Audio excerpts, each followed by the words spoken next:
एक बार की बात है, किसी जंगल में एक कौवा रहता था। वो बहुत ही खुश था क्योंकि उसकी ज्यादा इच्छाएं नहीं थीं।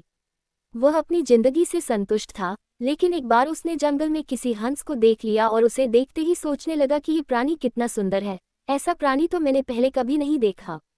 इतना साफ और सफेद, ये तो इस जंगल में औरों से बहुत सफेद और सुंदर है, इसलिए ये तो बहुत खुश रहता होगा। कौवा हंस के पास गया और पूछा, भाई तुम इतने सुंदर हो इसलिए तुम बहुत खुश होगे। इस पर हंस ने जवाब दिया, हाँ मैं पहले बहुत खुश रहता था, जब तक मैंने तोते को नहीं देखा था। उसे देखने के बाद से लगता है कि तोता धरती का सबसे सुंदर प्राणी है। हम दोनों के शरीर का तो एक ही रंग है, लेकिन तोते के शरीर पर दो दो रंग है। उसके गले में लाल रंग का घेरा और वो सूरखरे रंग का था। सच में वो बेहद खूबसूरत था।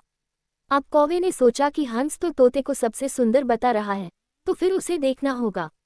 कौवा तोते के पास गया और पूछा, भाई तुम दो दो रंग पाकर बड़े खुश होगे। इस पर तोते ने कहा, हाँ मैं तब तक खुश था जब तक मैंने मोर को नहीं देखा था। मेरे पास तो दो ही रंग है, लेकिन मोर के शरीर पर तो कई तरह के रंग हैं। अब कौवे ने सोचा सबसे ज्यादा खुश कौन है, ये तो मैं पता करके ही रहूंगा, इसलिए अब मोर से मिलना ही पड़ेगा।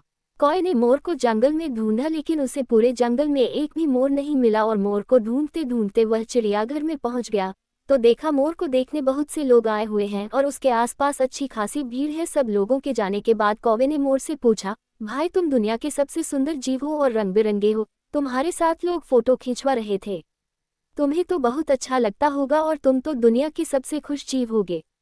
इस पर मोर ने दुखी होते हुए कहा, भाई अगर सुंदर हूं तो भी क्या फर्क पड़ता है, मुझे लोग इस चिड़ियाघर में कैद करके रखते हैं, लेकिन तुम्हें तो कोई चिड़ियाघर में कैद करके नहीं रखता और तुम जहां चाहो अपनी मर्जी से घूम फिर सकते हो।